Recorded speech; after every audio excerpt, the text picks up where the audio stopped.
Okay, so as we're waiting, can you go ahead and tell us these two things? We're curious, and maybe some of your other ETAs are also curious. What schools will you be at? The name, and is it an elementary or junior high? And which city or town will you live in?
Great, thank you.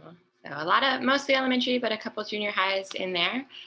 So today we're going to talk about textbooks and activities that we can use in the class. And we will be talking about both junior high and elementary, maybe with a little bit more focus on elementary because that's where most of you will be. But a lot of the things also apply to junior high as well. Okay. You ready, team? Yeah, okay. So can you go to the next slide? All right, so again, the topic is approaches to teaching and activities. So today is a lot of different ways that you can teach the sections of your textbook. So what is in the textbook and different ways and suggestions for teaching each one of those. So the next slide. You should already know this from previous workshops or from some of the Google Classroom assignments, but what are the main sections in Taiwanese English textbooks? Go ahead and type them in the chat. What do we need to be teaching?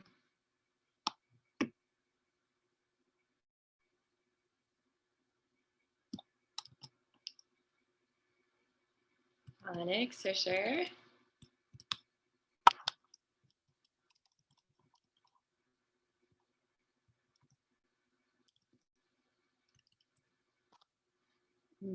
Dialogue, vocab, grammar, dialogue. Yes. All right. Okay, can you go to the next slide? So it is grammar, but it's often referred to as sentence patterns in the textbook. So not necessarily teaching an entire verb tense or an entire grammar category, but teaching a specific sentence pattern that the students could add things to or take things away from. So the main four topics are main four categories are phonics, vocabulary, dialogues, and in junior high, those are also going to be readings. So they have both dialogues and readings in junior high textbooks that get progressively longer. So seventh grade is pretty short, and ninth grade can be a lot longer, and sentence patterns. So Ting and I are each going to take two of these and give you some suggestions and some examples. And then we're going to talk about some general tips.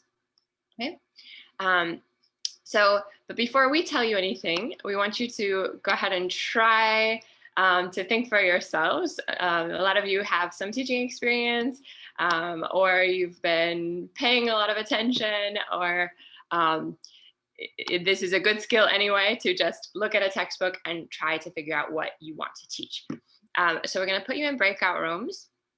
And Ting already sent you because when you're in a breakout room, you won't be able to see the main screen, but she sent you a PDF with the 4 things to talk about. This time, just talk about this page, the phonics page. So this is an example from a textbook. And imagine your LAT says, teach this page. What do you do? And how will you do it?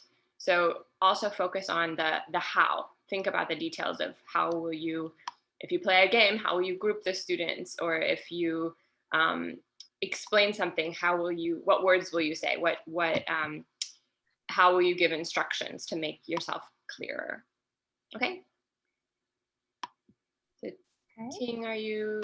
So let's spend about 5 minutes in the breakout room. So just talk about phonics for now. If you really run out of things to talk about phonics, you can also chat with each other. But we'll talk about the other three later.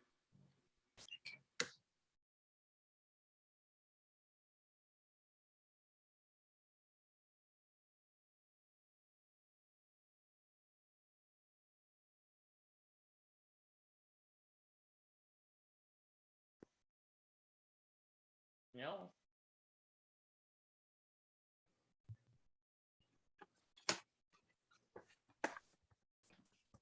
I don't know who Fulbright Taiwan is, but maybe they're just not supposed to be in the group.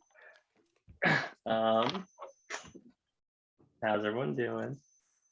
I'm kind of eating dinner, but no, not bad. Nice. Wasn't expecting a breakout room so quickly, but that's okay. Yeah. Okay, so how would you guys teach phonics? I don't know how I teach it to elementary school kids, that's for sure. I would just ask them at first, like, to ask how they read this, and then from there we can correct. Rachel, you're in room 3. Can you see the invitation to join the breakout room?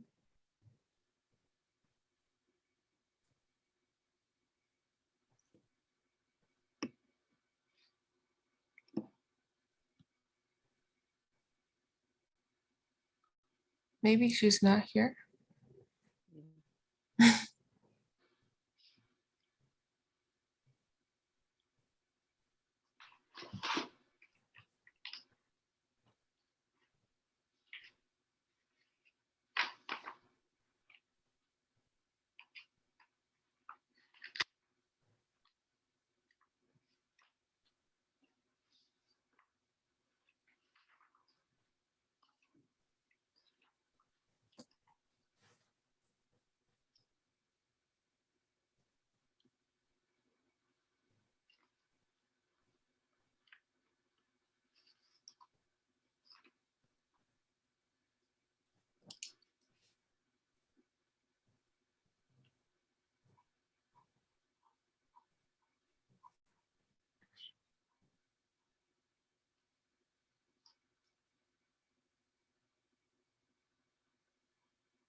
Megan, do we want each group to share or just call a couple?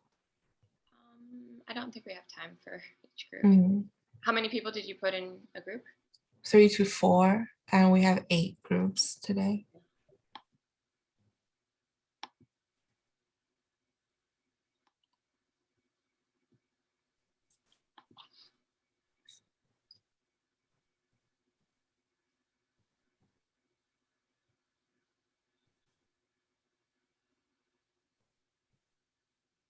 Okay, they will be back in about 10 seconds.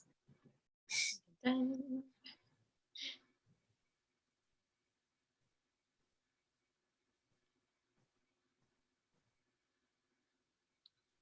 All right, everyone's back.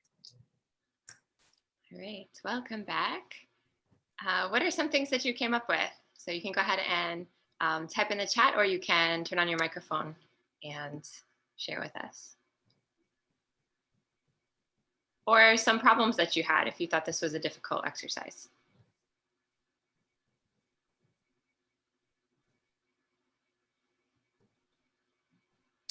Lily raised her hand. I can share. So for my group, we talked about repetition and like having the students repeat after us as we're sounding out the words, and kind of like asking them, like helping them break down the sounds of each letter, and then also like allowing them to kind of see the pattern in the different words. Also, I guess the challenge that we kind of ran into is like, because of COVID and like mask wearing stuff, we kind of realized that it would be kind of hard for students to see our lips and our mouth like as we're saying the words. So I guess like, do you all have any suggestions or tips on how to kind of navigate that? Yeah, and like what are the best practices with the mask wearing? We are going to mention that. Yes, continue. Oh yeah, no, sorry, that's yeah. Okay, yeah, we are going to mention that. We don't have any perfect solutions, but we have a couple ideas. About any other, those are all great points. Thank you, Lily. What are some other things that you thought of for the phonics section? Any activities, any games? Just Jack? repetition. Go ahead. Yeah, me and Malcolm were talking about doing like a Pictionary type situation where we draw stuff on the board and then the kids have to yell out what it is. And,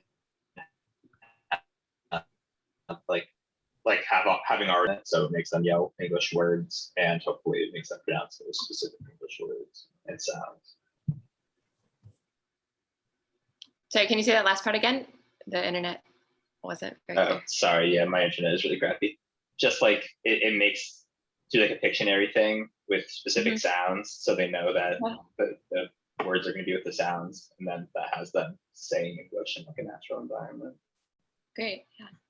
Yeah. A lot of times when they learn these sounds, they've already, like when they take the time to learn the phonics, they've already learned a lot of words that have those sounds in them. So anytime you can go back and reinforce things that they've already learned and make connections with things that they've learned, get them to come up with their own words that have that sound, or some Pictionary words, that's great too. And in the chat we have rhyming games, great. Great, okay, I like Jacob's idea. What the teacher says a word and the students have to guess which category it falls under, especially if it's a specific sound. So getting to distinguish the sounds between the two sounds, you'll notice as you teach them and as you talk to your LAT, you'll notice some sounds are very difficult for them to distinguish and some are very easy. But so for example, E and I are very difficult. So that would be a great game to say a word B, and then the students have to decide whether it's E or I, using some form of movement or voting. Great. I'm sure you have a lot of other ideas, but in the interest of time, we're going to move on to and different emotions is also great, to keep things lively and varied. It's always good to change how you say things when you're repeating. Can you go to the next slide? So this is a short, it's about 2 minutes, 2.5 minutes.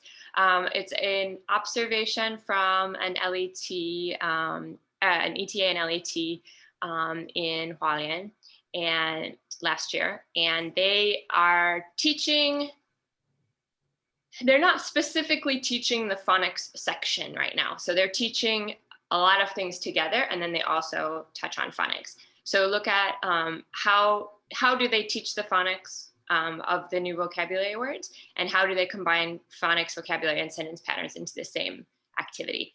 And Ting's gonna try to play it, and hopefully this works for everyone, and if not, we'll send you the link so that you can watch it right now, but hopefully it'll work.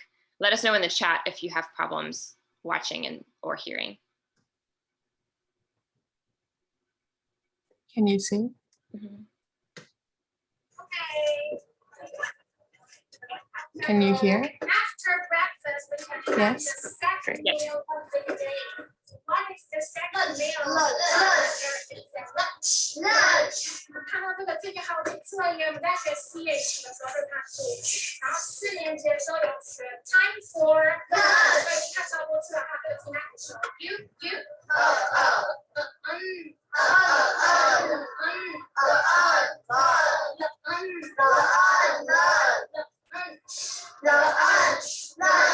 What does lunch mean? 可以猜出哪里？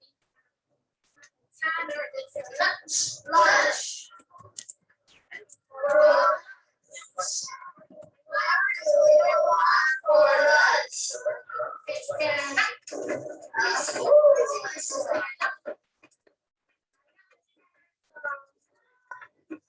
You ask me, ready, go. What?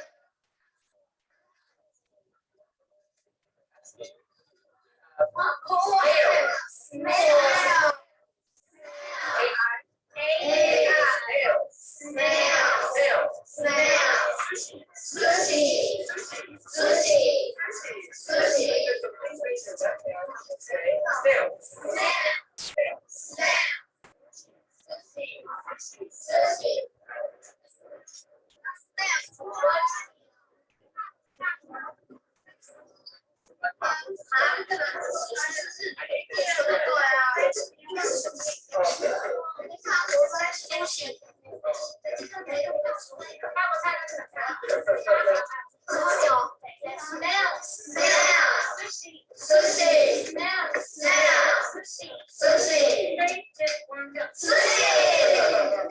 Oh, I love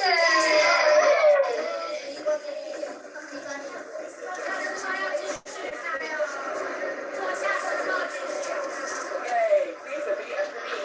I want sushi for lunch. I want sushi for lunch.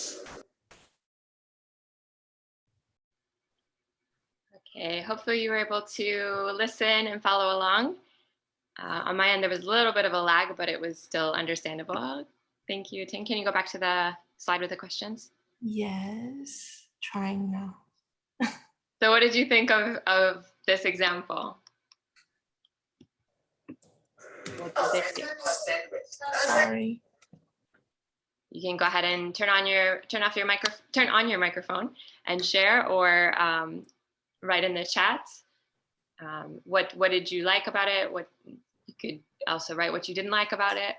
How did they teach phonics of those words? I really liked that they used movement. So having their hands up, changing to the different phonics in the word. I think like the LET and the ETA were using their hands to encourage them to switch between the two different phonics. I liked that it got them up and moving, but it also helped them focus on that phonic and quickly switch between the two. Yeah, using motion and body language can be very helpful, especially in big classes. Ideally, you want to be able to hear every single one of your students speaking all the time so that you can make sure that their pronunciation is correct. But in a big class, that's not usually feasible. So different ways to get them to move can be great too. Lots of examples of the teacher saying the words, yes, but it wasn't just them saying sushi, sushi, sushi, sushi, sushi, sushi, right? Like there was a reason why they were saying it, or at least when Michael was putting his hands up and having them, they have to say the word that goes along with his hand motion, is a little bit of a more challenging task, slightly, than just repeating after them. And then the way that the LET Patty broke apart the word, that might be something that we're not used to as native speakers, or we don't think that that's necessary. I say lunch and you can say lunch, and we don't need to worry too much about it. But especially for the younger grades, it's important to break apart the words, almost not letter by letter, but sound by sound. And sometimes if they know the sound G, G, and they know the sound R, putting them together to say great is not as easy as you might think, because that's a different sound when you blend the two sounds together. So that's something that your Taiwanese LET will probably be a lot more familiar with, because they probably learned English as a foreign language too. So discuss with them as you're planning your phonics lessons for how you can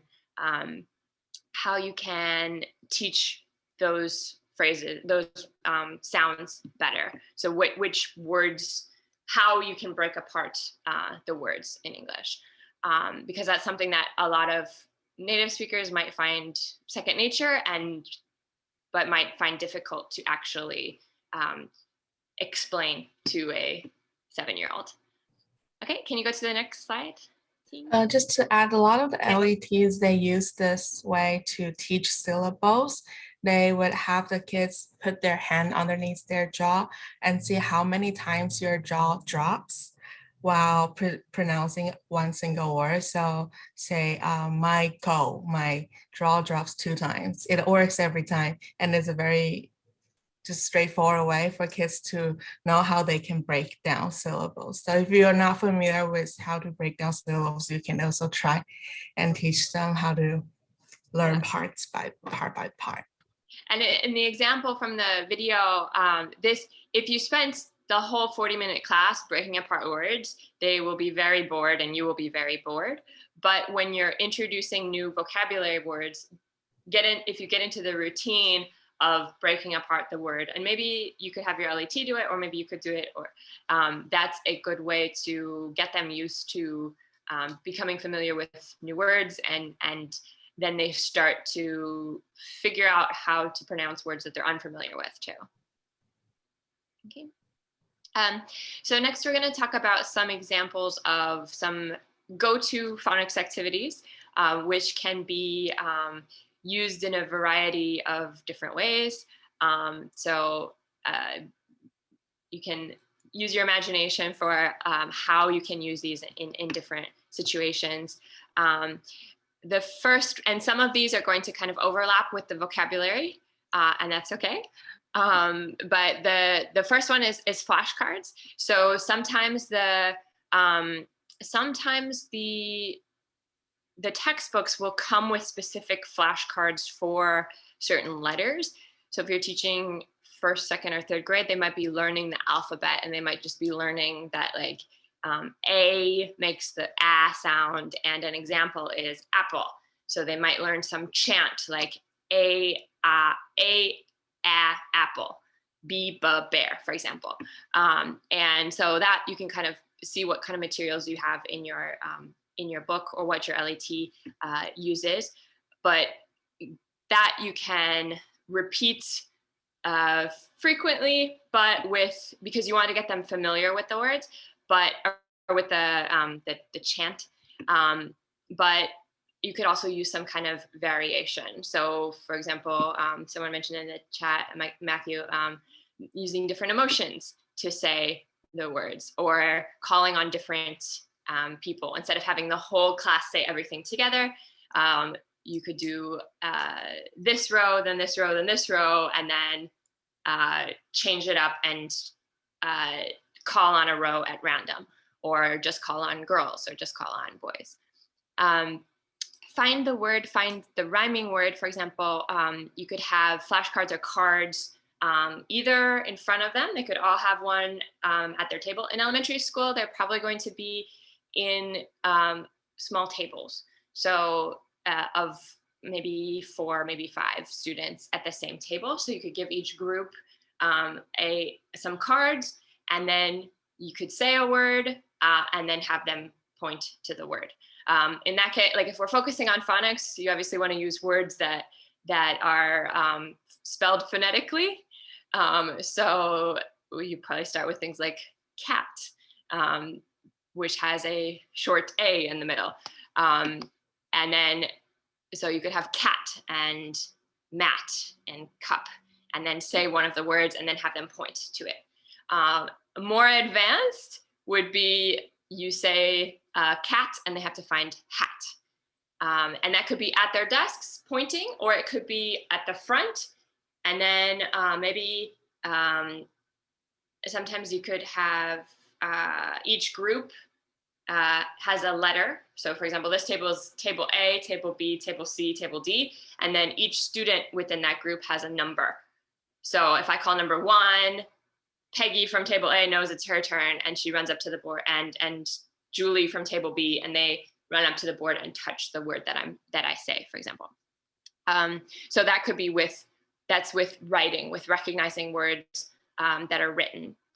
And then jumping game and variations is similar to what Jacob mentioned, I think, with the voting with your feet. So if I say, it could be between 2 sounds. So it could be E, eh, or it could be E and not E, right? So it could be distinguishing between 2 sounds, and you only give words that have those 2 sounds, or it could be just do something when you hear this one sound. Variations, so jumping game would be like a line of students, and then they jump left or jump right.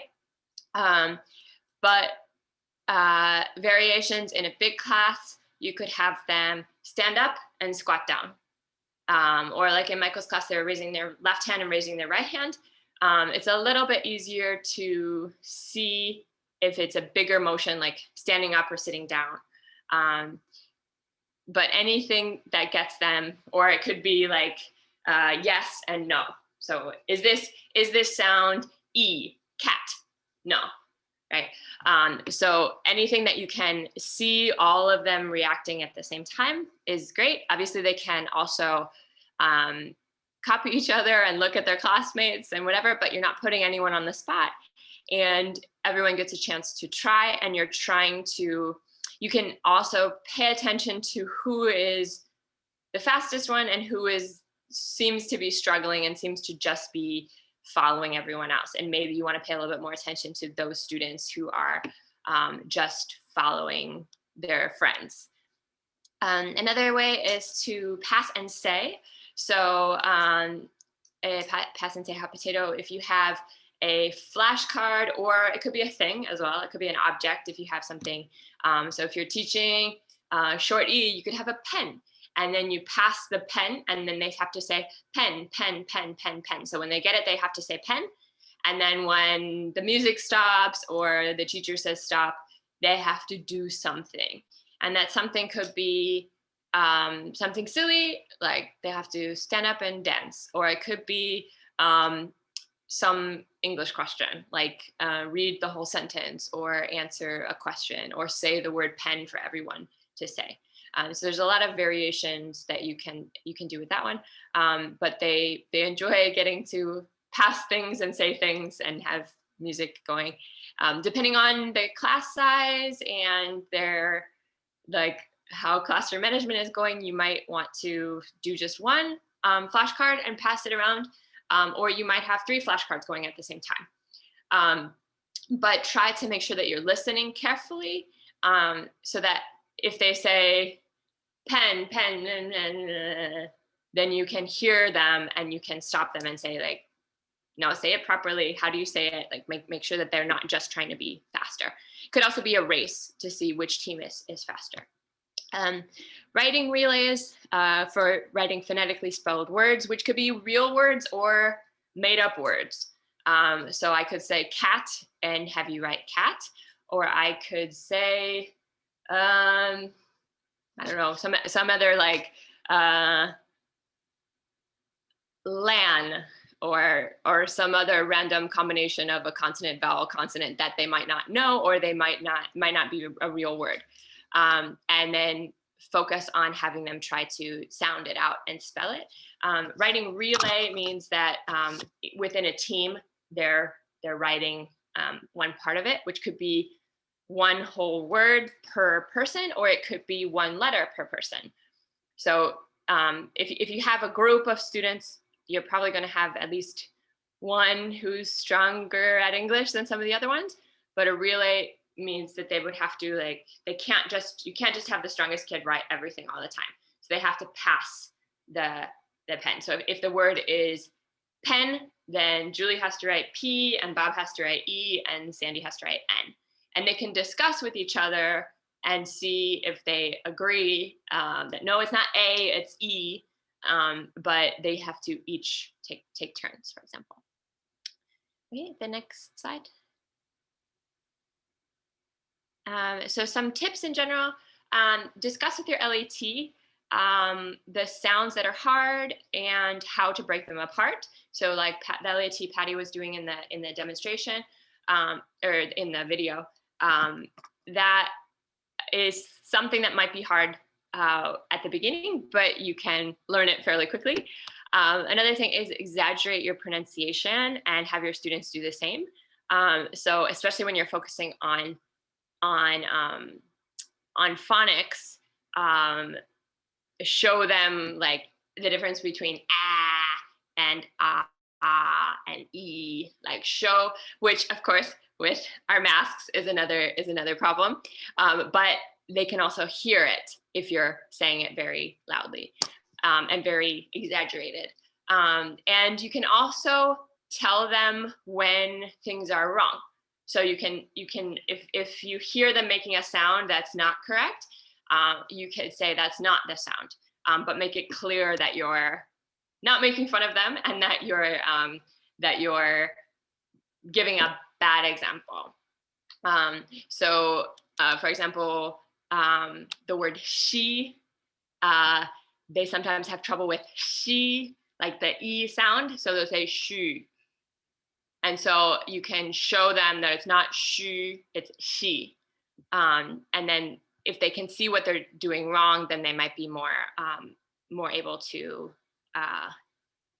know what they're supposed to do with their mouths. Relate the phonics, sound, and letter combinations to words that they already know. So they're going to be learning a few words. No matter how early you start with phonics, they're still going to know some words before they learn phonics. So they might know their name, they might know hello, they might know 1 to 5. And some of those words are not that helpful.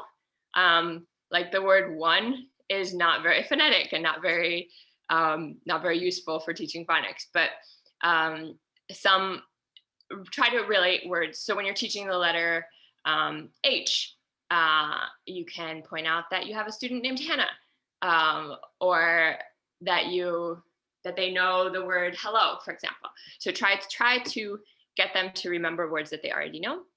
And then also don't forget that there's two very related but different skills: being able to distinguish between sounds and being able to produce sounds. They're both important and they both should be practiced. And the distinguishing it's definitely easier to practice in a big class, because you can have the whole class run over here and then run over there and run over here, and you can see everybody at the same time. But also don't forget that they also need to practice producing the sounds. And they're going to be able to produce the sounds together, but you also want to make sure that you can hear them and correct them if they need to be corrected.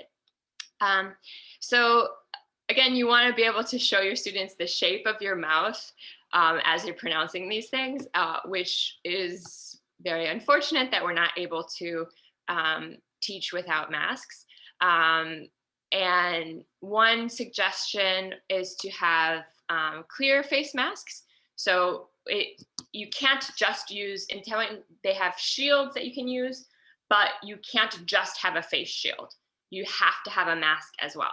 So having the face shield doesn't get you out of wearing a mask, but there are some clear masks that you can buy so that they can see your mouth anyway. And I haven't really seen them, maybe do any of the coordinators know if you can buy them in Taiwan. I haven't seen them here, but you could buy them probably online, and you can definitely buy them in the US. Or another potential workaround would be to, if you've spent, I mean, you should at least know, sometimes you want to teach phonics that comes up as you're teaching. So you're teaching a lesson about food, and then one student wants to say hamburger and he can't say hamburger, but it's not in the textbook and you didn't know he was going to say that. So in that case, you can't do this, but most of the time you'll know in advance what sounds you'll need to focus on. And so you could make a very quick video. So you can make it like a TikTok if you wanted, of you saying a word or the sound, and with very clear facial, like with very clear mouth movement, so that they can see clearly. And they will probably find that very interesting because they get to see their teacher in a different context and without their mask on.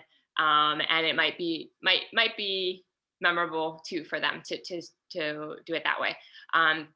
So it could be just like a few seconds, or it could be you saying a few different words, and then you could show that and have them repeat after you. Again, you also wish you could see the students' mouths while they're pronouncing things, so that you know.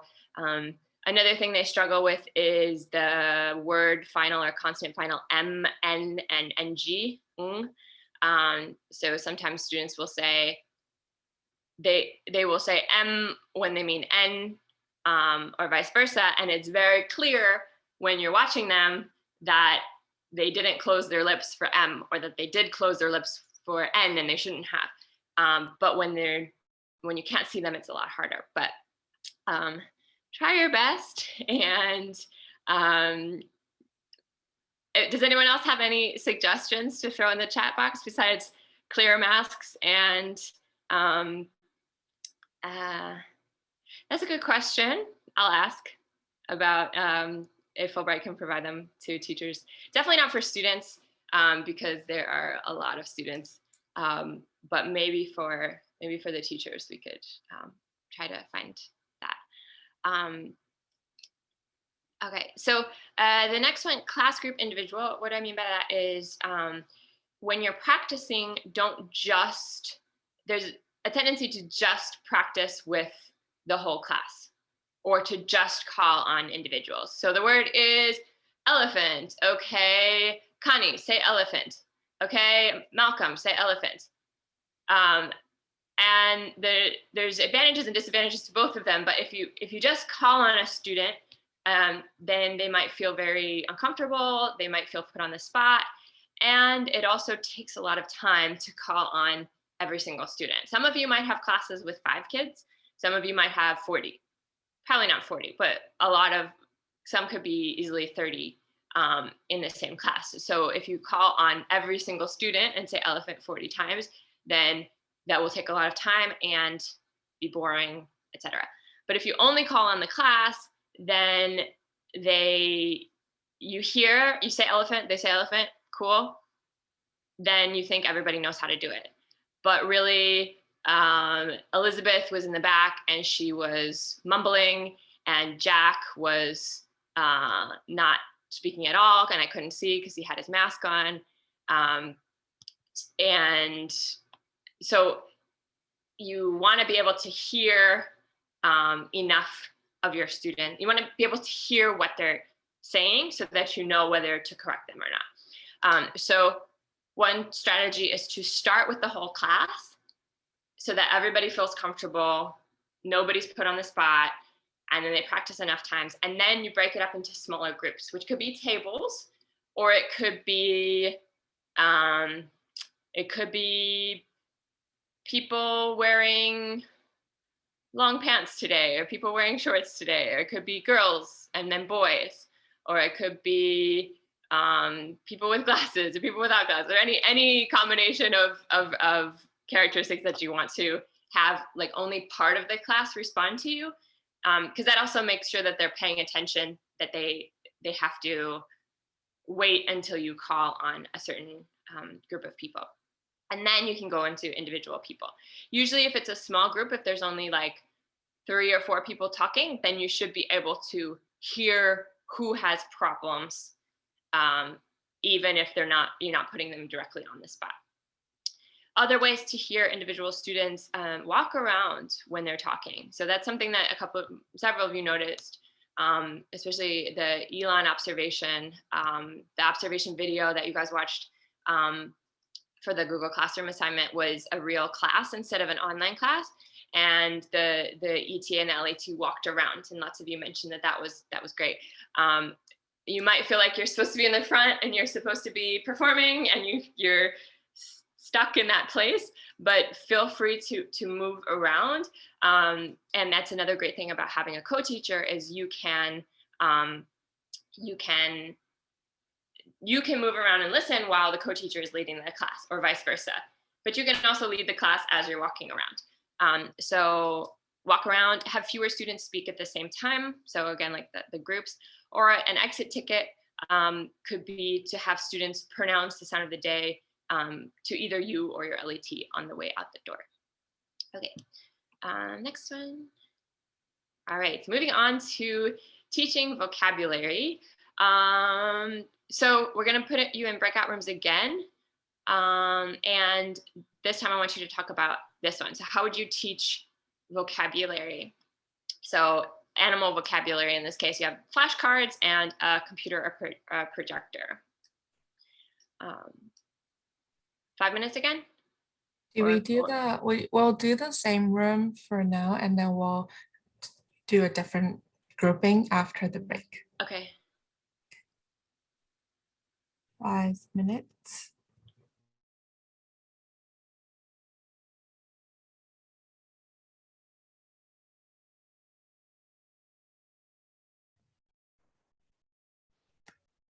Hi again, everyone. Hello. I missed what we're doing in this breakout room. Sorry. It's fine. We're just like, how would you teach kids vocab? So flashcards, pictures. If we need activities, we can give each kid, let's say, 10 different animal pictures, and then we'll say the English equivalent, and then we'll let them see what they get. Of course, we'll have a lesson beforehand, so they kind of already have addressed what it is, but then you can have games. Huzzah. Yeah, I think repetition again, like repetition and mimicry is probably the base. But I feel like that's going to be kind of everything, the base for everything. After that, you can bring in stories. God knows there's tons of Cat in the Hats, or I don't know what rhymes with tiger. But like, there's got to be something where you can read stories to kids and they can see like the words used in the context of when they're supposed to be used. So.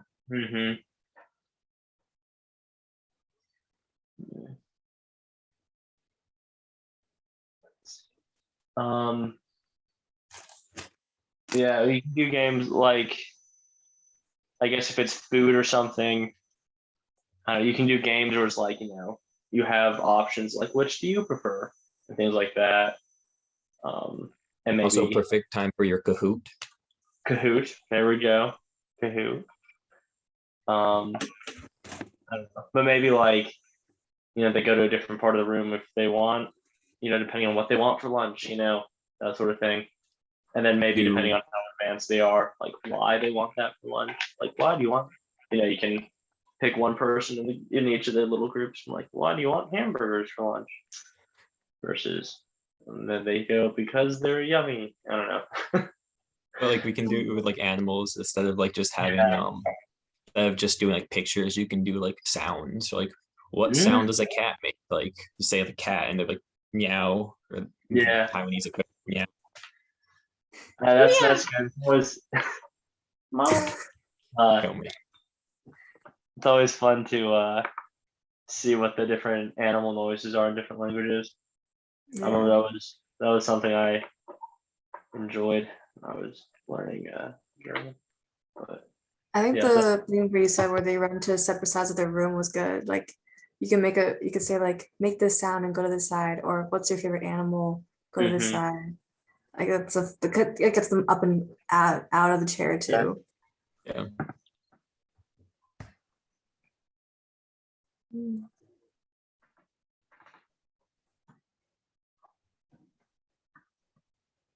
Good talk, everyone. Now we can just stay here in awkward silence for 2 minutes. Fantastic. Good work. What do you think the animal noise is actually like? What I mean, like what was it like in German? Like how different was it? I mean, they're very like they generally make sense. Like, okay, I guess I can kind of see that. Yeah. But oh man, I'm blanking on them. Oh shoot, I used to.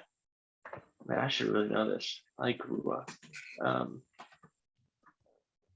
But I know chicken and frogs are always the fun ones.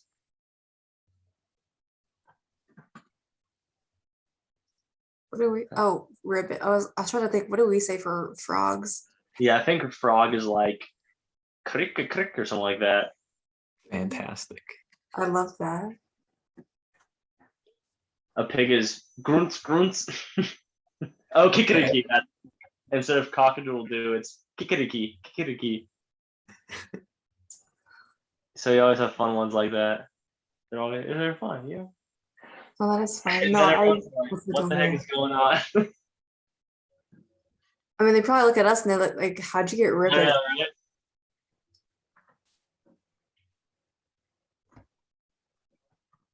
Okay.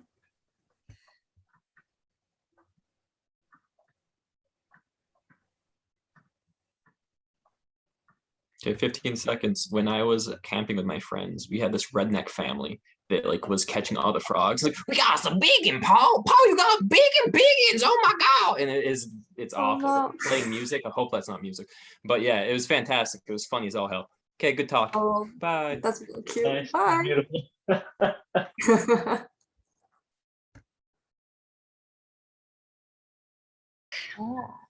Great.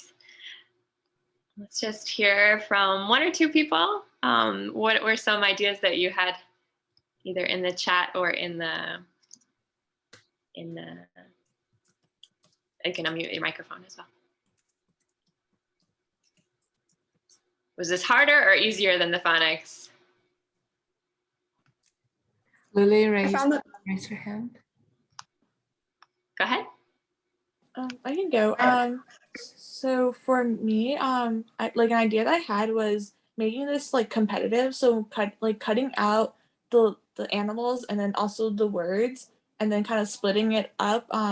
Like splitting the class up, and then having it be like a matching game where like one person in each group can go up first to like match, and then whoever finishes first, like whoever team finishes first, they'll win. So it's like having it be like a competitive thing as well as like more interactive, and they can kind of see like the animal and then the word, and then once they match it they have to like say what it is and then return to their seat and then the next person go. Great. Yeah, that's a great idea for practice. So to have them like have the flashcards and match and work together, try to be fast. Maybe not for first time teaching the word, but that would be great for practicing the words in the flashcards. Okay.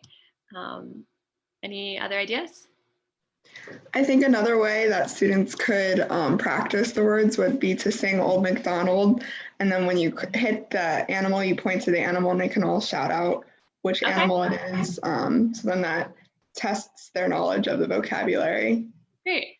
Yeah, so using songs, I mean, so vocabulary, we're gonna be learning a lot of different kinds of vocabulary, but if you can bring it into some sort of song as well, they will like that a lot.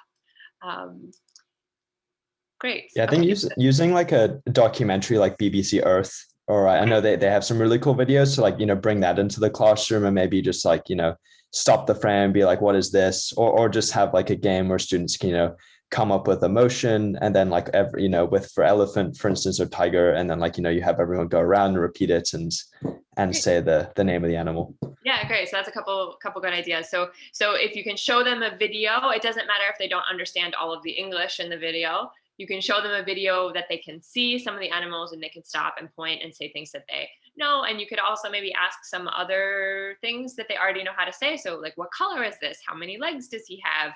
Do you like it? Things like that. Then like, don't spend 40 minutes on it, but it's a great warm up to kind of get them to pay attention. And then Matthew also mentioned the TPR. So like using some sort of motion for the animals, but also make sure that you know what your motion is, right? So if I say like tiger and bear, they're not necessarily going to know the difference between a tiger and a bear. But if it's clear with visuals and with motions, then that would be great. For the video idea, you can play like a 10-second video and just have the kids try to remember what animals they see in the video. They always get really competitive when it comes to this game like this. And they might shout them out in Chinese, and that's okay too. Yeah. And that's a good moment for you to teach them that you or your LET, if you don't understand, to teach them the words in English. Okay. In the interest of time, I'm sure the rest of you all had some great ideas too, but we're gonna watch another video. This one is a little bit longer because I wanted to show you, she does a couple different things, like a couple different activities with the, like ways of introducing the vocabulary and also practicing. So how does she teach, this is another ETA also from Holland, from last year. How does she teach and practice the animal words with a question mark at the end of that one? And how does she reinforce pronunciation and phonics? So you might notice some similarities between this one and the phonics video, because they're both kind of teaching both phonics and vocabulary at the same time. And that's okay too. What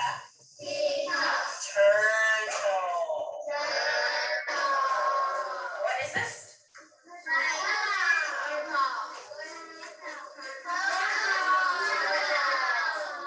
Is turtle. 7.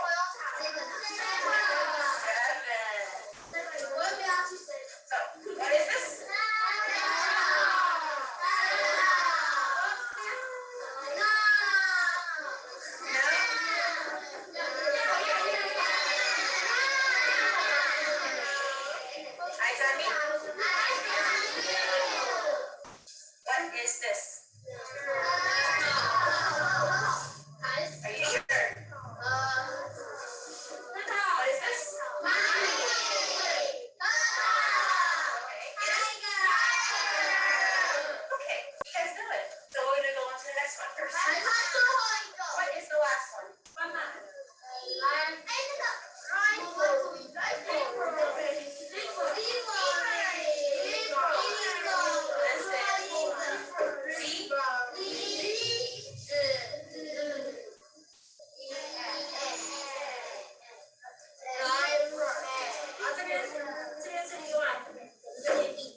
So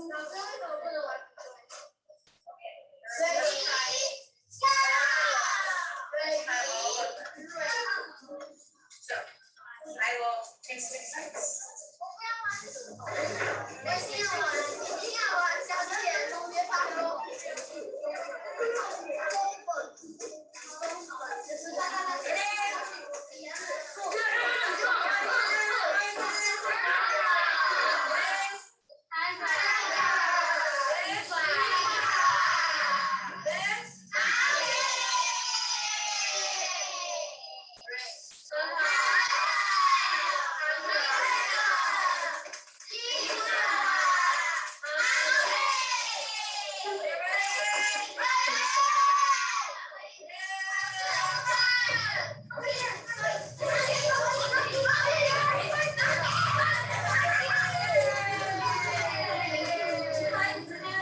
What is this?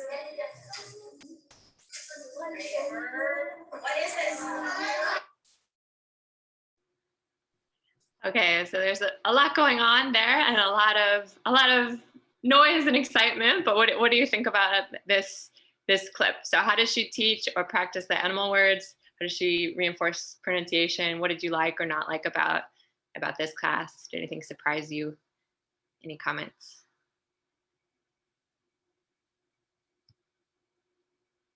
In the chat, or you can turn on your microphone.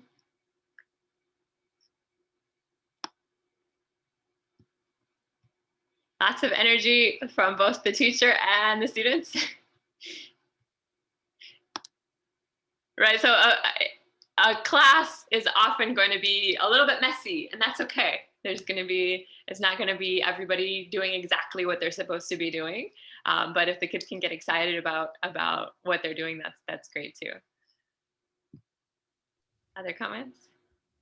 Yeah, willingness to be silly. So at the beginning, I clipped it right before she started, so I'm not sure if that was clear, but she was kind of joking with the students. They were I think it was because she turned the flashcard to the blank side, and one student said no, and then they were laughing and getting a little bit out of control, and then she said eyes on me, eyes on you, and then things were back in her control. I also like how so when you're doing TPR, so when you're explaining, when you have a motion with the sound, motion with the word, you do want to have thought about it a little bit before class. So if you're teaching fruits and you're teaching like 20 different kinds of fruit, and you have like apple and pear and plum, how are you going to do TPR? Like think about what motion you want to do. You don't want to get to class and realize like apple, pear. But she also had some words that she didn't necessarily have a specific way to do. And so she asked her students, and they could also be part of that, that process of creating that link for each other. And if they come up with it themselves, then they also remember it better. Full class pronunciation, yes. So they later, there's also some individual pronunciation and some more individual things as well. So this is just a short clip. Okay, great. So we won't talk too much about that, but that gives you an example of what a class. She did use a laser pointer, and she also had a microphone. So you can use them. Most schools will have microphones available for the local teachers, and you might be able to ask, probably will be able to ask if you want to use one. I never used one, I just spoke, and they could hear me. But I also taught junior high, which was a little bit quieter. Laser pointers can be very helpful as well, which your school might have or they might not, but they're easy to get. Okay, so again, using flashcards is a great way, so I won't repeat the same things, but some other ways to do it is to vary the tone, vary the tone of your voice. So you could say it like elephant or elephant, and have them repeat, and they find that very amusing. Or you could do something with a flashcard. So this is my beautiful elephant flashcard. I could have, going through the flashcards, I could say, what is this? And then whoever sees it first can say it. Or I could have it upside down, and to make it a little bit more, or I could cover half the word. I could cover the first half of the word and see if they can still pronounce it, to challenge them a little bit, or cover part of the picture and see if they can still get it. Flashcards are sometimes when I watch ETA's classes, they use flashcards maybe very briefly, and then they want to go into some complicated vocabulary game that took them a very long time to create. And often that game is great, but don't underestimate the value of just spending 3 minutes just like working through some flashcards, because it gets you to practice a lot. They can say those words a lot, they can hear those words a lot in a very short amount of time. But you can also call on different people, so doing the flashcards, and then call on boys, call on girls, call on table 1, table 2, to see if they're still able to get those words. Call on Julie, call on Sony, for example. TPR we already mentioned. Whenever you can associate it with some sort of action, that's great, and it'll be more likely to be remembered. So in that clip, Crystal kept referring to, they had learned something with the alphabet. So they had learned, for example, like T to tiger, as a way to remember the alphabet. And so she was using those to kind of reinforce the things that they had already learned. Guessing games are always good. So the traditional ones, charades, Pictionary, Taboo, where you aren't allowed to say certain words, but you have to explain it in a different way. Don't spend 40 minutes playing charades or Pictionary and the students only say the word once or twice every time that you go. Maybe try to find a way to get more people. So after one student guesses that it's a tiger, then have the whole class say it's a tiger, or try to incorporate full sentences. Those are fun games, and you can definitely use them as warm-ups or as review games, but not necessarily as a big chunk of your lesson. Bingo is also great for junior high kids. Really like bingo for some reason. You can have them write their own words in their boxes. So that's good to have them practice writing. And then instead of you saying the word, you could have them take turns. So if they really want this box, they have to say that word and also use it in a sentence or describe what it means. And if they don't know that word, then they don't get that box, for example.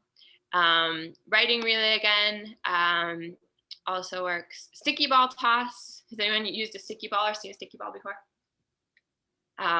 They're very, very common in schools, in English classes here. You can get them for a couple of, not for very much money, at a local stationery store.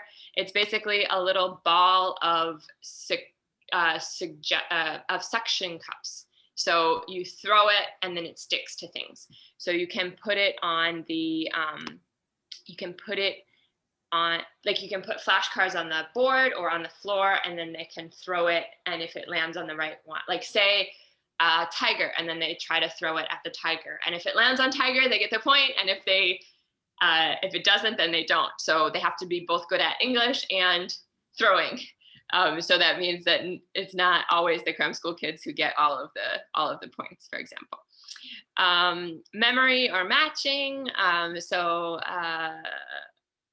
forgot who was it that mentioned that at the beginning as an option to match the vocabulary words together. I would start with matching first before you go into memory, because if they don't have a good grasp of which words go with which pictures, then the time that it takes to practice remembering where they are, that just takes away time from practicing the actual association. So once they have a good grasp on that, then they can practice do memory games, for example. And the last one, hot and cold. Has anyone played this one? If you're practicing a word and or like maybe you're teaching a couple different words and you have a flashcard and you have one student go outside the door or close their eyes for a few minutes, and then the rest of the class hides the flashcard. And then the student comes back in, and so if the word is elephant, then they have to say elephant, and the class has to keep repeating elephant, and they get louder and louder as the student gets closer. So if he's walking towards it, they say elephant, elephant, elephant, and then he passes it, elephant, elephant, elephant. And then he said, okay, I now have to turn around, elephant, elephant, elephant, elephant, elephant, elephant, elephant. And then they finally find the word. And they get really excited about this and they like it, and they have a lot of fun. They really want to be the person looking for the word, and they enjoy like watching their classmates look for the word. But at the end of the day, they also said that word 100 times, which without even thinking about it. But do stop them if they start mumbling. So if they're like, then make sure that they're pronouncing it correctly. But that's another example of a way that you can get them to say the words more often to practice in a game. So for that game, for example, the word is just the goal is for them to practice saying those words a lot. Next one. Next slide, please. Okay, so some general tips. Try to use visuals and body language to convey meaning. In elementary school, you're going to be dealing with a lot of words that are very easy to find a picture of. So cats and apples and elephants and sisters. In junior high, it's going to be a lot harder, like global warming and things like that. But you can still find some pictures, maybe a movie, maybe examples of ways to convey your meaning.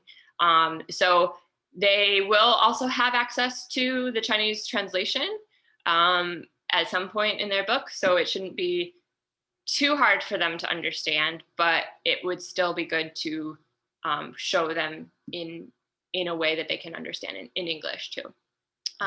Try as much as possible to teach words in context instead of just a list of a bunch of random words. So for example, in junior high, the words are often from the reading or the dialogue. And then you can give example sentences. Even for elementary, have them give examples and then also have them try to make sentences themselves with the words. So even a very beginner level English, if you can create something, then that's very motivating. So giving your students the ability to say, like to be funny in English, even when they don't know very many words. So for example, one of my students once told me, we were practicing, the unit was about people working in different places. So I am a doctor. I work in a hospital. I am not a teacher, for example. And the student said, I am not a hospital. And she knew she was being funny, and it was really funny, and she was not wrong. And so giving your students a chance to make a sentence that's funny or that's interesting to them, like instead of saying, Bob walked to the store, you can say Elsa walked to the store, or the Avengers walked to the store, or something. Let them use things that they're interested in. Try to relate to the student's interests wherever possible. So show things that are related to their interest, things that they might find funny or silly or stupid or whatever. A lot of ETAs like to use animations in their PowerPoints, so pictures and also short animations. Meaningful repetition, try to find ways to give them a reason to say something other than just saying the word. And it doesn't have to be extremely meaningful.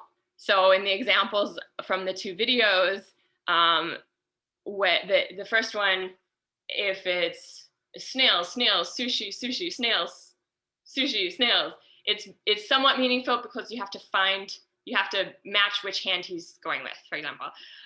Or the hot and cold example. They have a reason for saying this word again, instead of just teacher says it, so I should say it. Teach and practice the word in a variety of different ways in the same class. So you're going to have different students who have different preferences, and they, for example, might have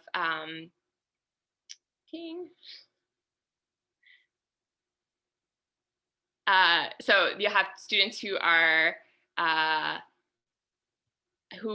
kinesthetic learners or audio learners or visual learners. Ting. Can you close that? Yeah. So have them guess, have them compete, have them just repeat, things like that. Lots of different things in the same class. So it's not going to land, not everything that you do or say is going to land with all of your students in the same way. So if you have a variety, then you'll be more likely to reach more of your students. Using Realia when possible. Have you heard of that before or have any examples? So Realia is like real things. So if you're teaching pens, a pen, show an example of a pen instead of just a flashcard of a pen. If you're teaching tiger, you're not going to want to bring in a tiger, but maybe you have a stuffed animal, or maybe you have a poster with like an advertisement that has a tiger on it or has a Taiwan bear on it if you're teaching bear. I don't like to, some teachers, and you can, but you could go out and buy a bunch of stuff for every lesson and use that in your class. You could probably find something, some Realia for almost any class. I don't really recommend buying a lot of things, but you can find a lot in your school, maybe specifically for English classes, but also maybe just some other random stuff that you have in your school. So for example, once when I taught, the vocabulary was good and bad. And the sentence pattern was, I am good, he is bad. And I found a broom and a dustpan in my school and got some scrap paper. And I demonstrated bad by tearing up a piece of paper and throwing it on the ground. And then good was sweeping up the paper. And then they all said, you are bad or you are good. And then I let them try it. And the naughty kids really liked sweeping up the paper, and the good kids really liked getting to be bad. And they all thought it was very funny and very memorable to have this chance to tear up a piece of paper or do something with real objects. And that didn't cost me anything. I just used some random scrap paper that I found in the recycling bin and a dustbin and a broom that they had at the school. So you have a lot of things at the school that you might not know about. You could ask your LET, or in your apartments, you could also have some random stuff that you might bring in as well. And then take advantage of teachable moments. So teachable, sometimes, I think especially in observations when you're nervous and you have your lesson plan and you're supposed to follow your lesson plan, you don't stop to think of these moments where you could add something else. But teachable moments are things that come up in class. So things that are not in the textbook, they're not in the lesson plan, but something happens and the students want to say something, and so you can use that to teach a thing. So for example, if you're playing a game and the students, you accidentally wrote the wrong points on the board, or you called on the same student twice, or you did something, and then they want to say, that's not fair. So take that time to teach them that's not fair.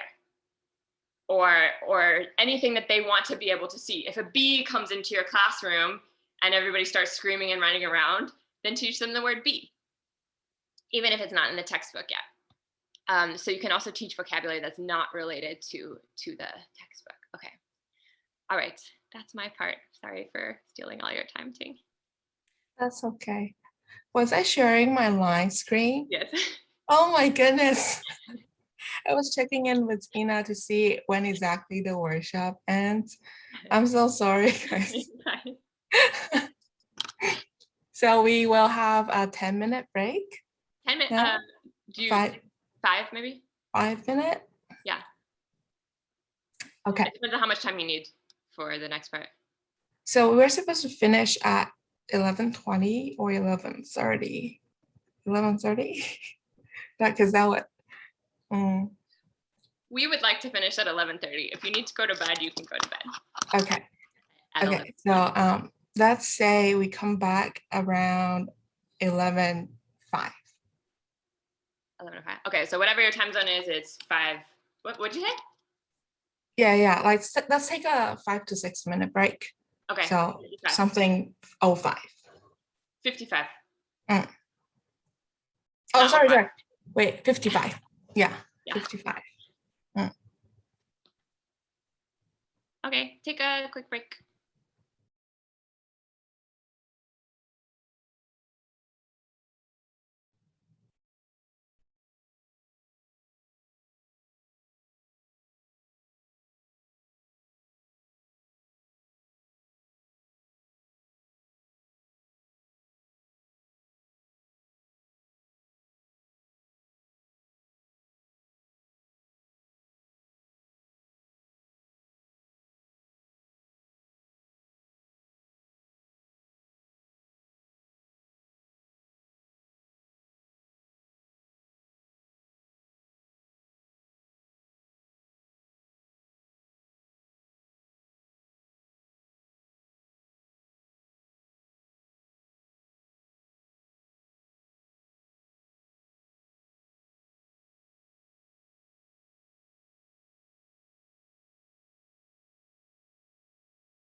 Okay, it's 56.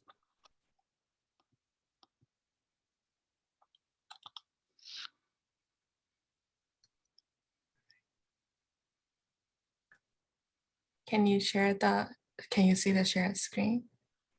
Tips for teaching vocabulary, yes. Okay. You don't see any of my line chats Not right now. anymore, right? I can't believe I made that mistake. You weren't saying anything bad about me. No. Only good things.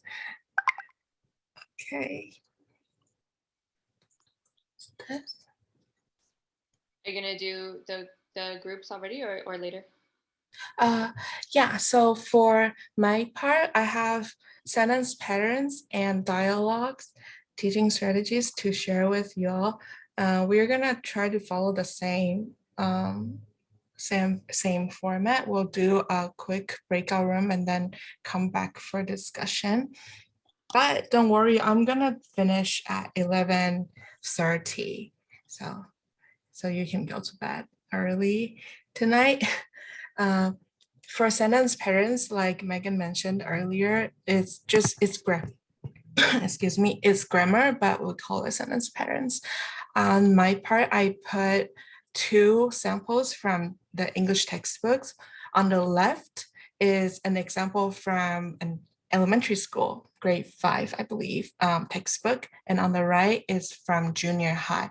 As you can see, they cover similar grammar. So I would like to invite you guys to take a look, and you can choose either junior high or elementary school. Look at how they structure grammar for kids and come up with some ways of how you want to teach, or questions if you find it very difficult, because for native speakers, this might not be something that you have to learn. So let's do another breakout rooms. I'm going to do a different grouping this time. Same. Okay, that's good.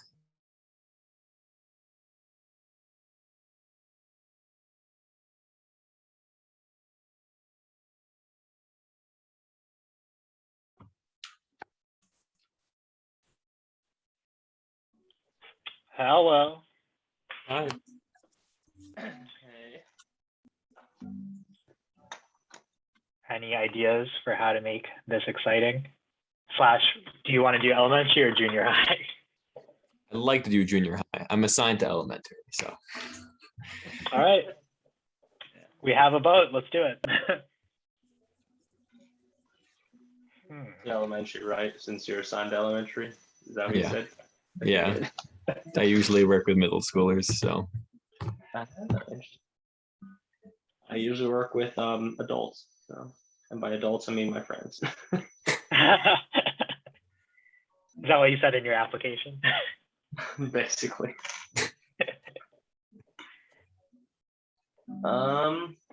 Let's see. I think honestly, like maybe people have better ideas than me, but the same basic idea of what you saw on the the slides they were showing, where you can just kind of have on the board where it's like and then you have a blank, and then let the kids yell to their heart's content whatever conjugation they would like. Mm-hmm. So like, I am tired, and then you make them like go over it, and then it's like, he is tired or whatever. It's not exciting, but the kids, you give them a chance to scream, they'll get excited. Yeah. Yeah, and if you say I'm tired, you can let them act it out if they want. Yeah. Yeah, I am tired. Yeah. I am tired right now. Oh, we could, and then so you can do the whole like charades thing too. You know, somebody gets up and acts out being tired or running or whatever, and then everyone has to say he is or she is, whatever. Or we could have like kind of like between the ETA, the LET, and then the students, where it's like, if I'm speaking, I'd be like, I am tired, so then I have to act it out, and they're like, she is tired or he is tired, so the LET has to do it out, or like, you're all tired, and then they have to do it, and that way they're kind of understanding I, you, he, she, it, and then am, are, like is. Yeah. Okay. Yeah. Can I So take where are you some? guys place? Oh, I'm in And where?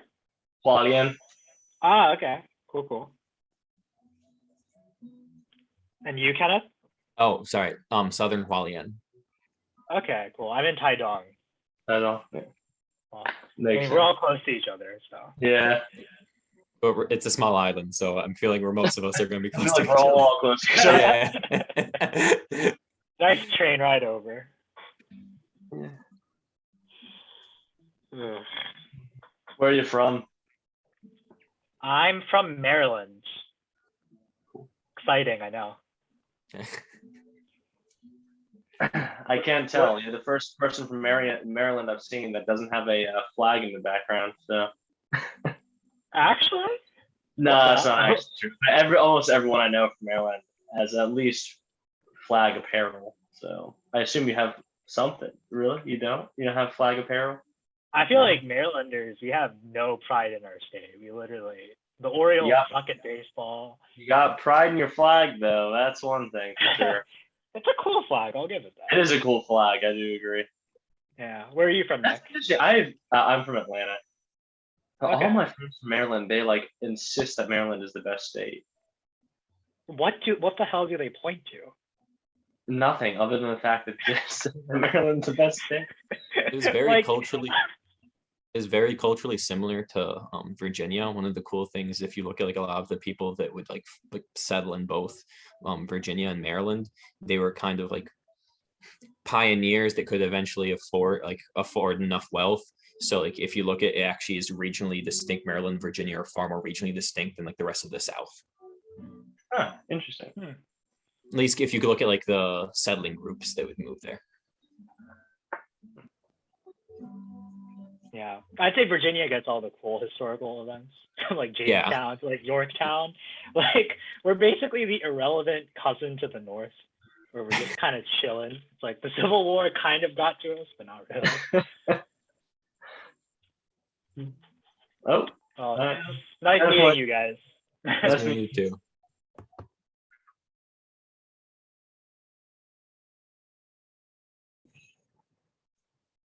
Welcome back.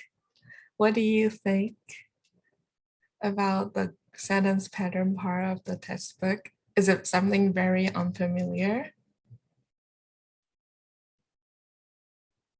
Yeah, I see some nodding. Yeah, so any ideas about teaching this? How would you feel? And if you have come up with any ideas? Or what would you think would be the most challenging if you were to teach this part of the text of the unit? Michael and I talked about the go, going, play, playing, say, saying, just in terms of we can have just call and repeat or simple memorization, but it was kind of hard for us to come up with like really active getting the kids like get their hands in the material and get really engaged with it. Do you know, just curious, do you know when you use the VING thing?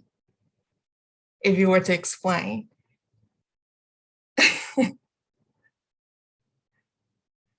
Yeah, this is something that's very different, I guess, for foreign language learners. We actually had to kind of like Like the present- memorize.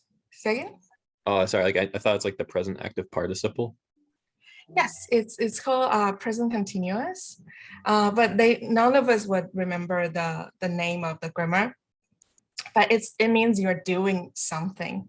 So a lot of the time we can show them, you can ask them what am I doing, and you can pretend that you're reading. So you don't just say I read, you say I am reading. What are you doing? I'm running.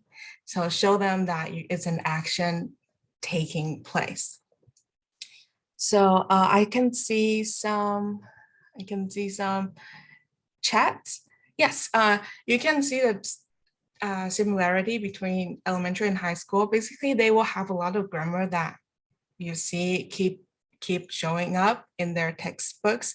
Just the sentences might be longer and words might be more difficult, but like be verb is something, and the present continuous, like the VING rule, is going to show up more than one time. Practicing in small groups would be good so students could make their own sentences with the pattern. Yes, that's a very good way. Even for a lot of the teachers, we don't want to have them memorize the rule, especially for young kids. So one way to do it, like I think Jacob, a couple of you just said, we can show them examples. Act it out, show them many examples, and then they would know, oh, this is the rule you're talking about, instead of just telling them specifically you have to put a verb, VING after your verb. And for the sentence patterns, I didn't find a lot of the video tackling about this section. Maybe it's because it's very unfamiliar for the ETAs, but I found one example that he and the co-teachers tackled more than two sentence patterns in this lesson. So that's spent some time to watch a couple minutes of what they did.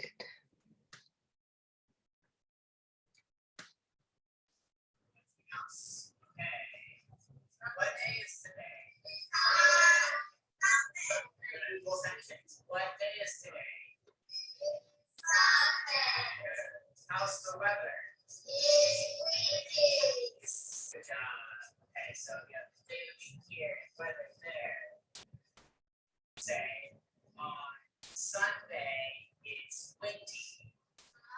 Sunday is windy. So here you put on, blah, blah, blah, but on Sunday, on Monday, on Tuesday.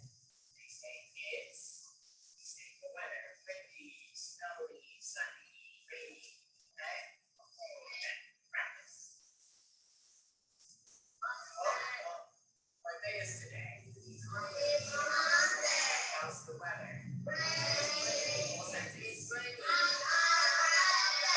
Just use the weather sentence. Okay. Okay, now. Good job. What day is today? How's the weather?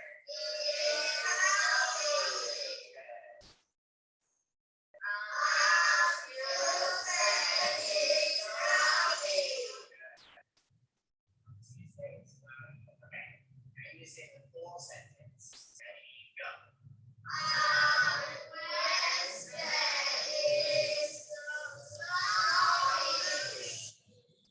Okay. Close. Open it up. So in that video, you can see Peter scaffolded the steps for his students. Did you notice anything that you like or that you think you can learn from when it comes to teaching sentence patterns?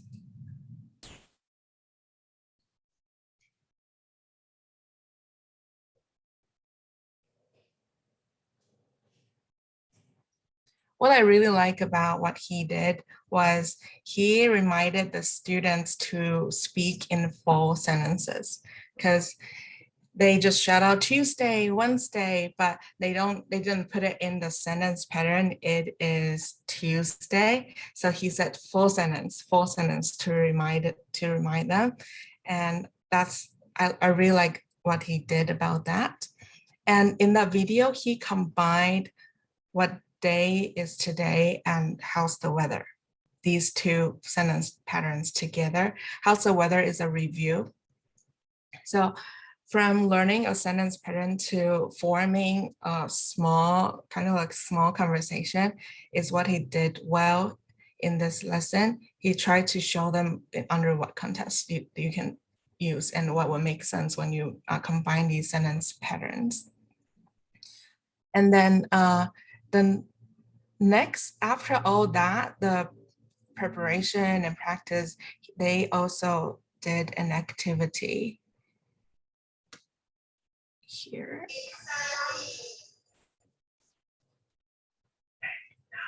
play a game. So 2 teams. 2 teams. Start. All right, please stand up. Please stand up. This side, team 1, line up right here. This side, right here.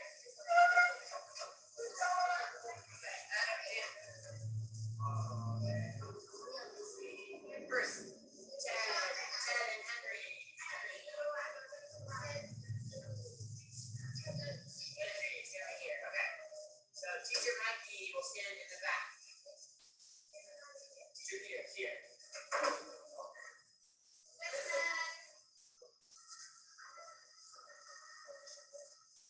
So teacher Peter will tell Henry and Ted what are these? Monday, Tuesday, Wednesday, Thursday, Friday, Saturday, Sunday. Okay. Teacher Maggie will tell the last member of each team. So Joan and Dan. Or teacher Maggie. Teacher Maggie will choose windy, sunny, snowy, the weather, okay? They will go and tell their lines. So Teddy says sunny. They go with their lines. But this person, no, can't tell. So Zoe and Alex, they act it out. Okay, so it's windy. So only Ted knows this. So Ted has to say, if I say Tuesday, teacher Maggie says sunny. So sunny says sunny. And Ted says on Tuesday is sunny. Okay. So Ted knows this. You all know weather. You know sunny, rainy. Okay. So first one, it's 1 point. Oh, no. No, it's not. It's the same. It's the same on blah blah blah. It's okay. All right, 1. Okay. Practice round. Remember this side. If teacher Peter hears, then minus 1 point. Okay. I'll keep win. All right.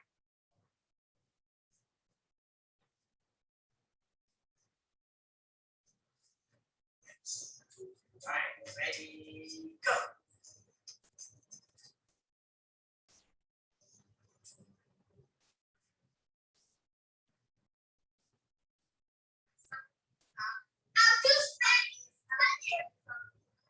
Okay, well, stress. But teacher Peter, I heard this group. This group is like too loud. So this group, 1 point. Okay, so this time I heard. Okay.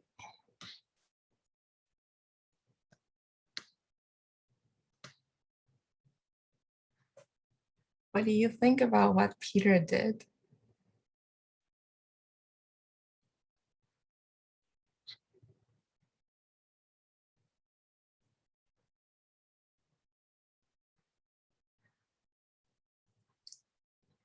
But do you think that when he was explaining the rules, the kids seemed to not really understanding him? I think that's gonna happen sometimes, but once you get them start running around and you show them, just do a practice round that he did. So maybe he could have spent a little less time explaining the rule, but just have them act out each of their part. Then once they get into that game, they would know how to play it. And this is also a game that each kid gets to speak in a way. They have to pass down the word. So like each one of them has a chance to participate. And at the end, even though the team on the right, they got the answer more quickly, they didn't get a point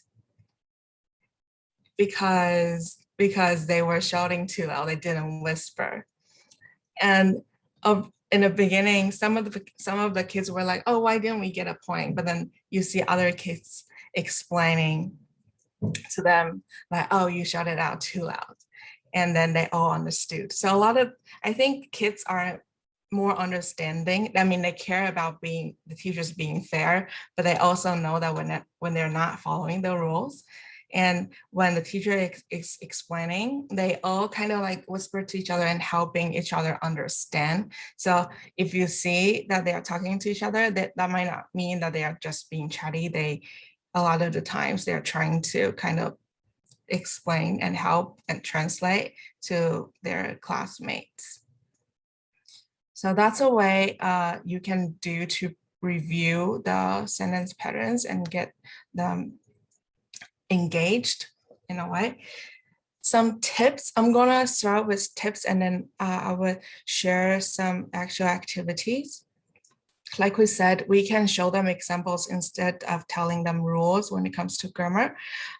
There are always exceptions, but we can only explain those when we see them. We don't need to just list out a list of rules with all the exceptions. That can be intimidating for students. For Taiwanese students, where there's no there's no tenses in Chinese, and there's no third person singular verbs. So we're not familiar at all with adding an S or ES after our verbs. And we don't have past tense, we don't have future tense, nothing like that. So for us to learn English, even I still make the mistake. I have to be very conscious about adding my S's after my verbs and who's the subject. Is it a she or he? So this is something difficult, and you can correct them when you hear they make that mistake by giving them some hints. You don't need to say, if Tom comes to me and he said, he wants to play, or but then instead of he wants to play, he said he wants to play. Then you can use some hints to remind him. For example, you can say, I want to play, you want to play, she wants to play, so he to play. Then that's a way to remind him that, oh, okay, that's the rule where I need to put an S after verb. Or if someone said, I go to school yesterday, that makes perfect sense in Chinese, because that's how we say it. I go to school yesterday. Then you can remind the student yesterday, or when did you go to school? To encourage them to come up or to remember that rule by themselves. Then the next time they tend to remember and to apply that rule when they speak. Also, show authentic examples. Just like when we teach vocabulary, we want to show them how exactly we're using this pattern. So for the present continuous grammar, show them a clip of someone rowing a boat, and you can say he is rowing a boat instead of he rows a boat. That would really help them to understand. Some activities, we can have a sentence scrambled, and they can come back to the board and unscramble the sentences, put them back together. 2 twos and 1 lie.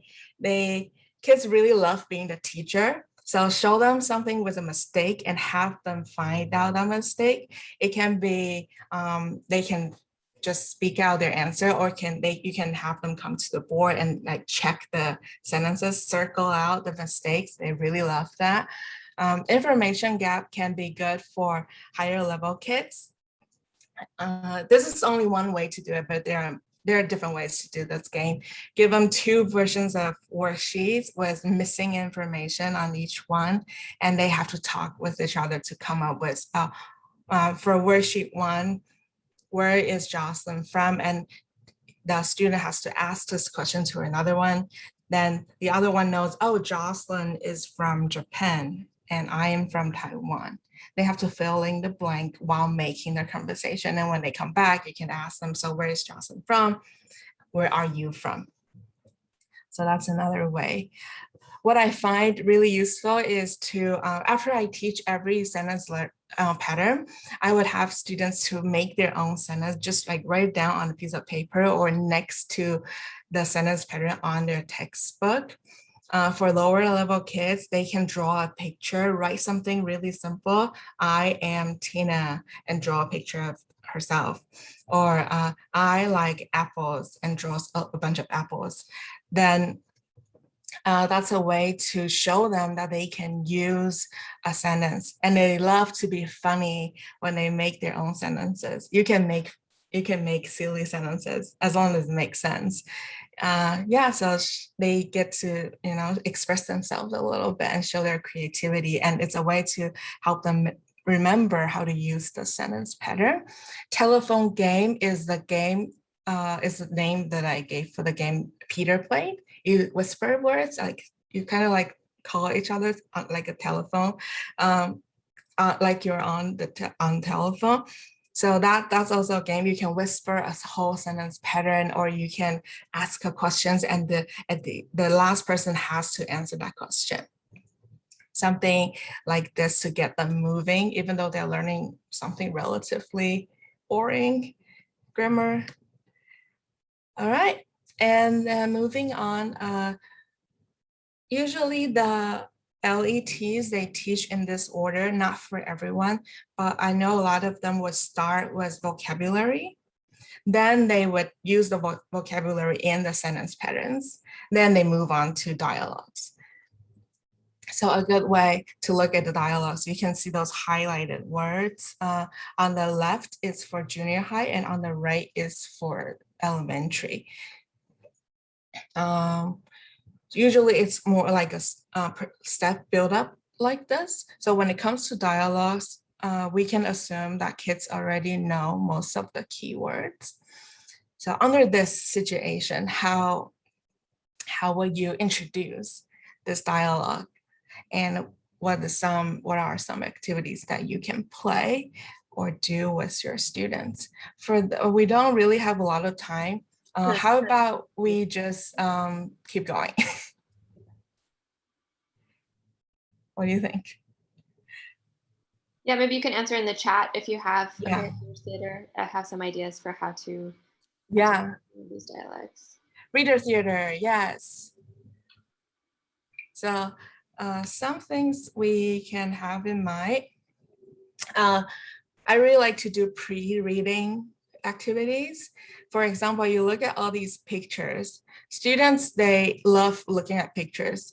They're gonna ignore all the English next to the picture. So we can start with the picture, ask them what they see, and have them guess what's going on.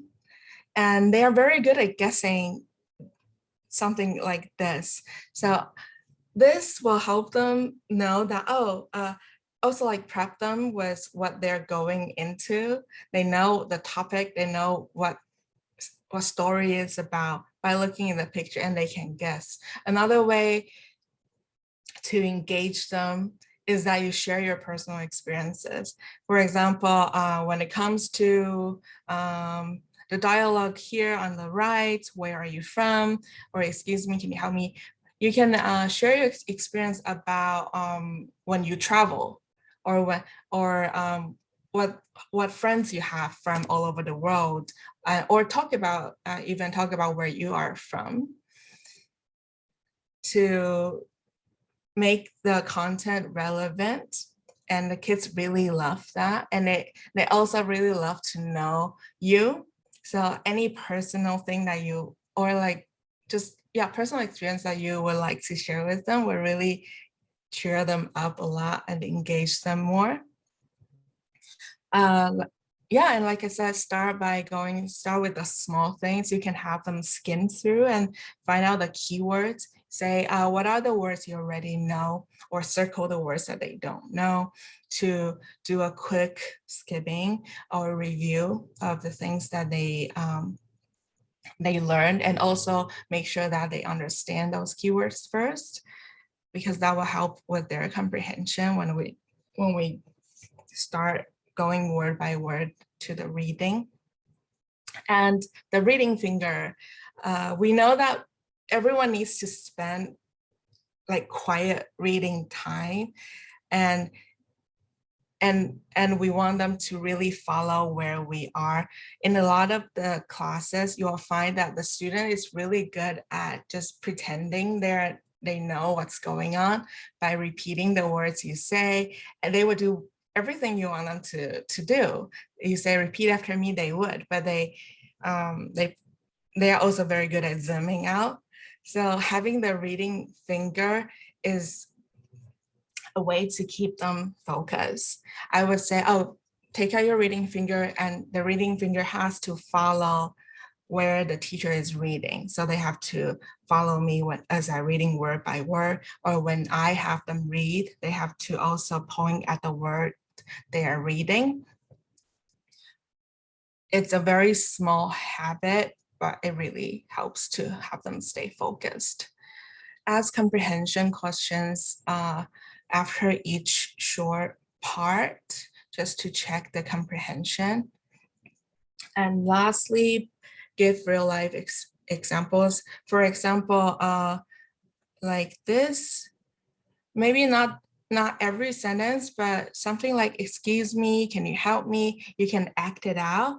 You can accidentally knock down something like a bottle or a book and say, oh, excuse me. Or you can try to squeeze through two students and say, excuse me. Something like that. Come up with scenarios that will make students laugh, but also realistic. For sure, you can also act it out when they ask you for help, or when they say, you can have them say, may I go to the bathroom? And you can say, sure. May I borrow your pencil? Sure. So act it out, show them when they can use it, and try to repeat this with them when you have a conversation. So some go-to activities, silent reading time. This doesn't have to be long, but it's very effective for students to know if they're learning.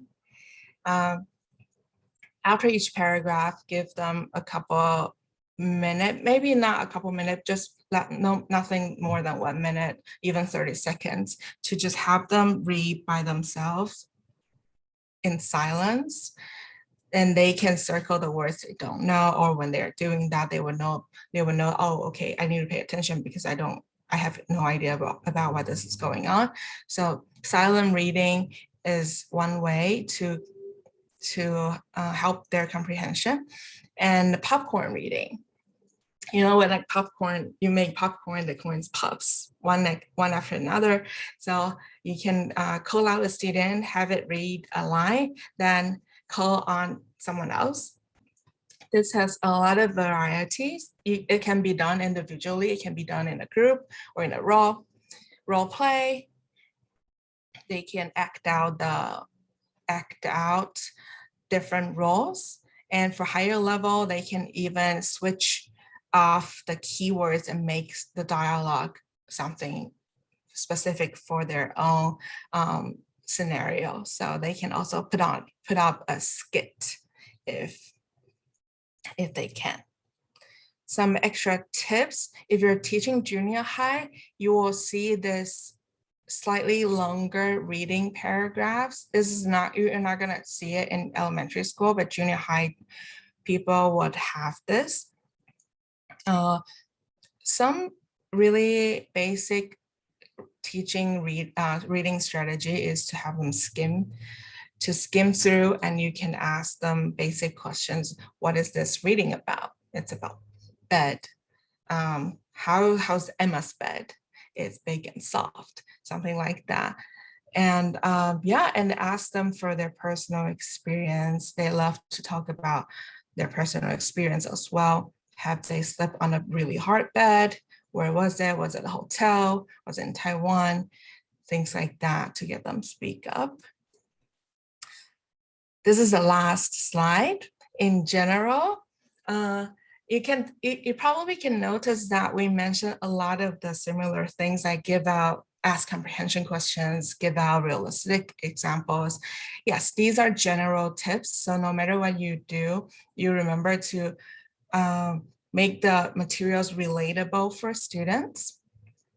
Some really helpful things for you to do in the beginning of your teaching journey here, remember their names as soon as possible. So in all the ETA teaching demonstration videos that we watched today, they were able to call out students' names. And that's a game changer. The students will feel that you know them, and they will really build up the trust for you. So remember their names, and like in Peter's video, don't be discouraged when they don't understand. Try different ways, try until they understand.